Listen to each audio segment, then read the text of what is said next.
friends. Okay, so I know we told you that we weren't gonna do an episode this week because it's Father's Day and we were gonna take the weekend off. So we took the weekend off, but today's Monday. So we're back to do another day of work here at Laine. We wanna give you just a quick rundown of the things we want to accomplish in our hours here today. As you know, last week we started pulling up the floorboards in this room that's gonna be converted into 3 separate spaces.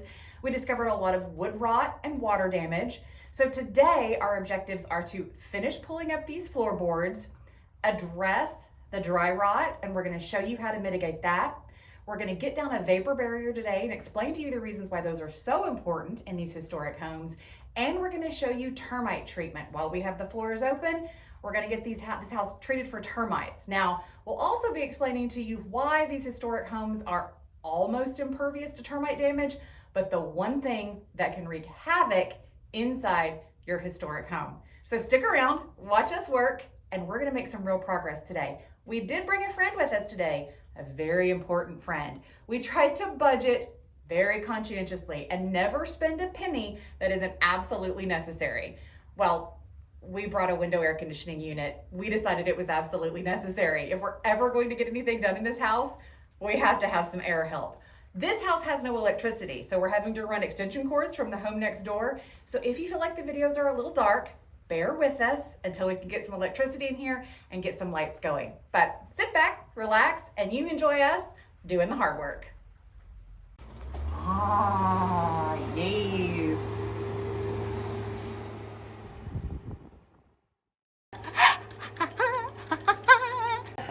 Hey guys, we're having too much fun.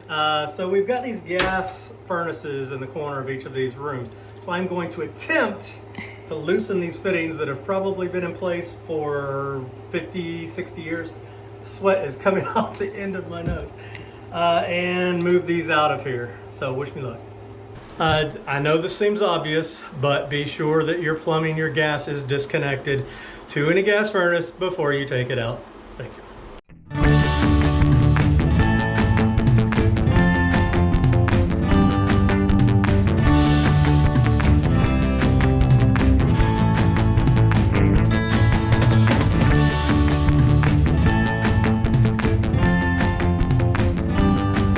We're here with Derek from Mr. Bug, and he came out to spray for termites today.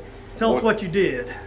Basically, we do a conventional termite treatment, which is to remove any and all wood from up underneath the house that is loose, trench around any access points that a termite can get from soil to the wood.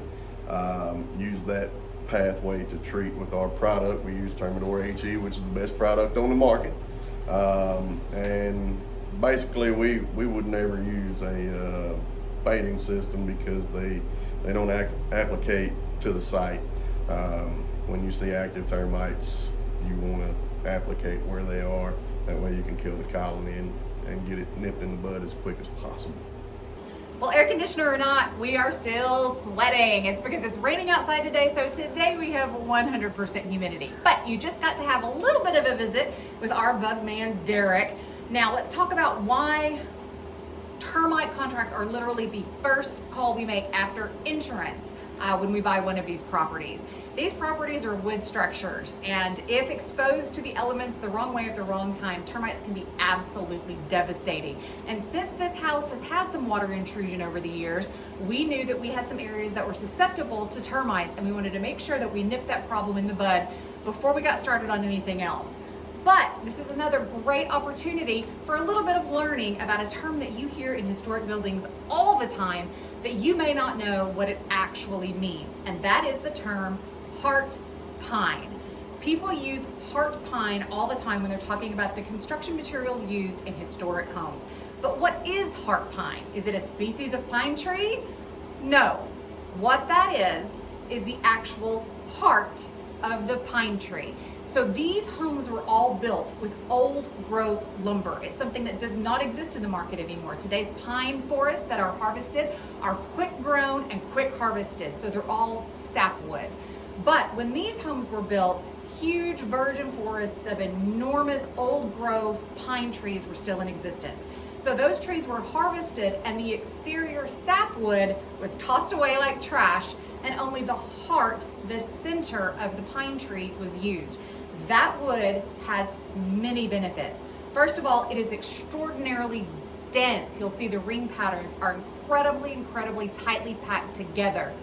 The sap has dried long ago, and it is incredibly strong.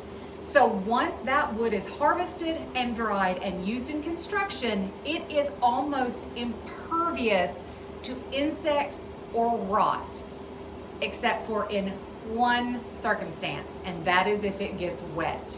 If it gets wet from water coming up from the floor, if it gets wet from a roof leak and we have water intrusion into our walls or foundation, that allows that heart pine to get moist and spongy, which then allows those termites and fungi to start feasting on that softened heart pine. So it's one of the reasons you want to keep your house dry from above and below, and why you want to protect your heart pine for as long as possible. Look what I just found!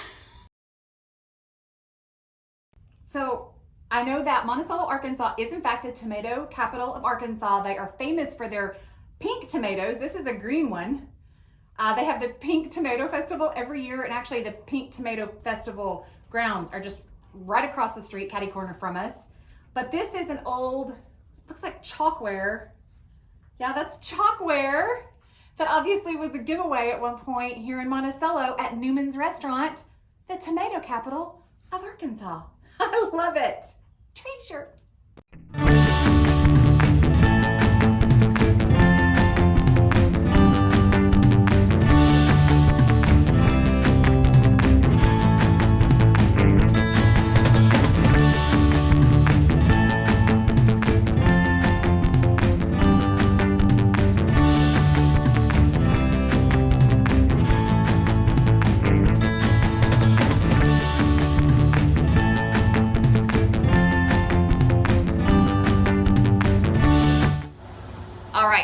Hum that you're hearing in the background, that's our window air conditioner unit. So you're just gonna have to listen to it because it's keeping us alive today. We finally got the flooring off of these joists. It had been so patched in over so many years. It was an adventure, we'll say that.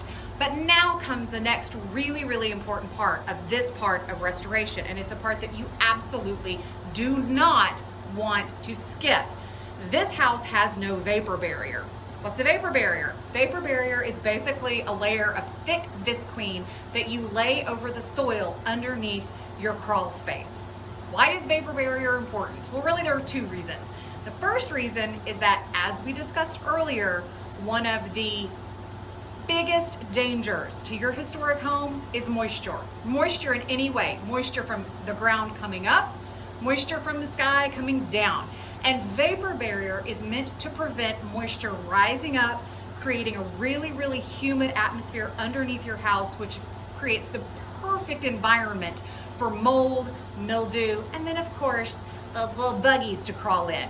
The second thing it does, it also helps in the prevention of ground dwelling wood destroying insects. So termites and powder post beetles live in the ground. So if anything you can do to block their access from the ground up to your structure, the better.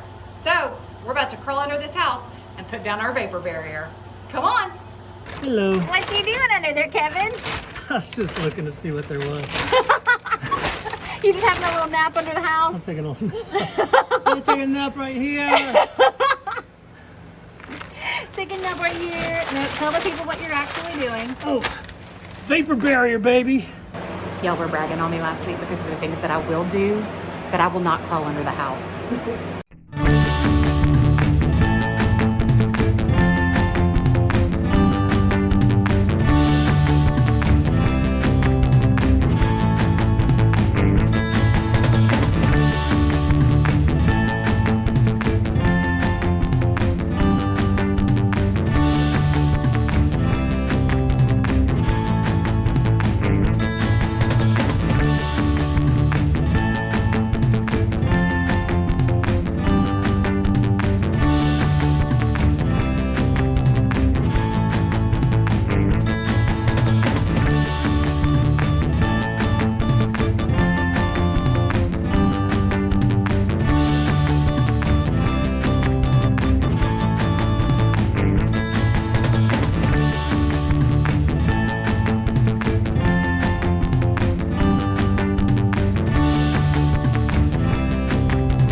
Does it look really good? Yeah. I'm filming your butt. Oh, there you got the good side. I mean,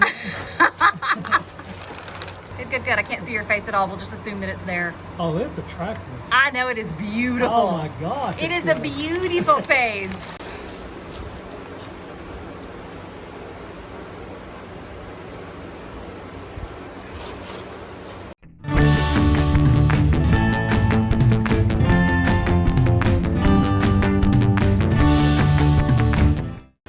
And now we have vapor barrier under this whole room, protecting us from moisture, mildew, and critters. Ladies and gentlemen, step right up. Wanted to show you what we're working on today. As you know, we've got a big problem with dry rot in all of these joists, pretty much all of them.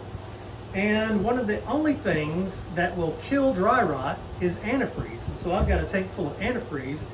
We're going to gently spray antifreeze onto these joists everywhere there's dry rot, and some places there's not, to try and prevent dry rot in the future. But this, we hope, will take care of our problems. Let's take a minute to talk about these vents and how important they are in your historic home. You'll notice all historic homes, or all homes built on pier and beam that are built properly, are going to have a series of these vents across from one another under the house. So what's the purpose? What is the purpose of those vents? Those vents are for cross ventilation. You never want them blocked by landscaping, foliage, overgrowth, etc., because those vents are what are helping the air blow freely underneath the home, and they're helping prevent moisture buildup, mold, and mildew. Don't block your vents. We've taken to mixing product out on the porch because, as you can see, it's a stormy day, so it is dark in the house. But we wanted to show you the next super important step in structurally supporting those joists in that back room that we're working in. We're going to be using Abitron wood hardener. I want to make very clear that this is not a sponsored post. We spend a lot of money on this product because we believe in it and we know that it works. About 3 of those joists are going to have to come out and be replaced with completely new joists. But a few of them just have a little bit of surface, either dry rot or rot from too much moisture getting on them. And that can be solved by the use of Abitron wood hardener. Once we apply this 2-part epoxy to those beams, they will be as strong, if not stronger, than they were initially. This is an appropriate application for structural elements in your home. So I'm going to show you how you do it. We are very high tech here at our Restoration Nation with our Gatorade can and our milk jug. But the truth is that once you put these products in anything, you have to throw it in the trash. So it's best just to go ahead and use trash to mix them. It is really easy. It is a one part application. So we are going to do equal parts of the hardener.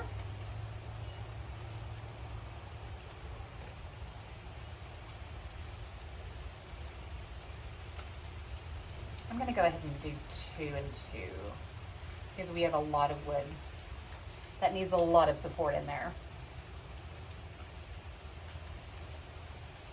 This product does work really better and then 2 parts of the resin. It works better if you apply thicker coats. It dries faster and really stronger if you apply thicker coats. So we want to have plenty of product that we can really kind of pour onto the wood. Make sure you close your cans tightly because you don't want to waste this product. It is expensive. And then we're going to spend about a minute just thoroughly mixing. So, one moment, please.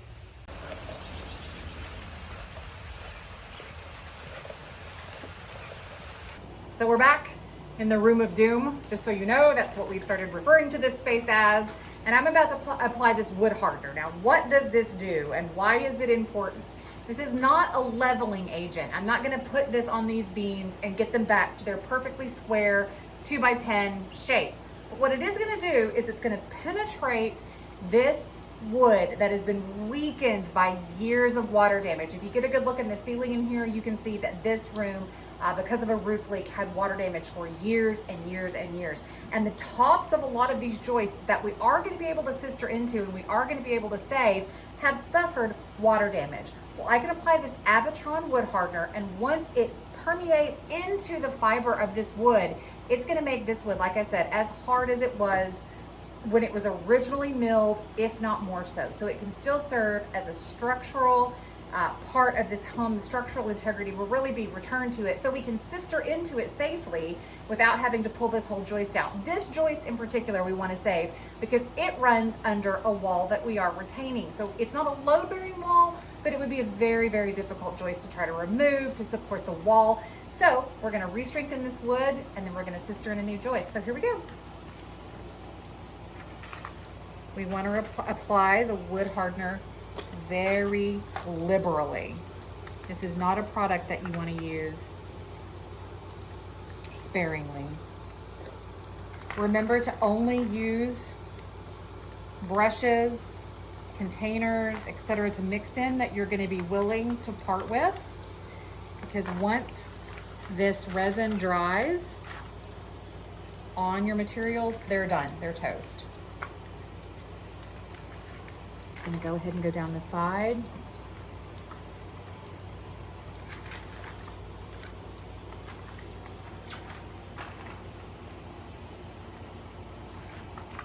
I've already knocked off the loose pieces, most of the loose pieces of this wood where we were having loss from water rot.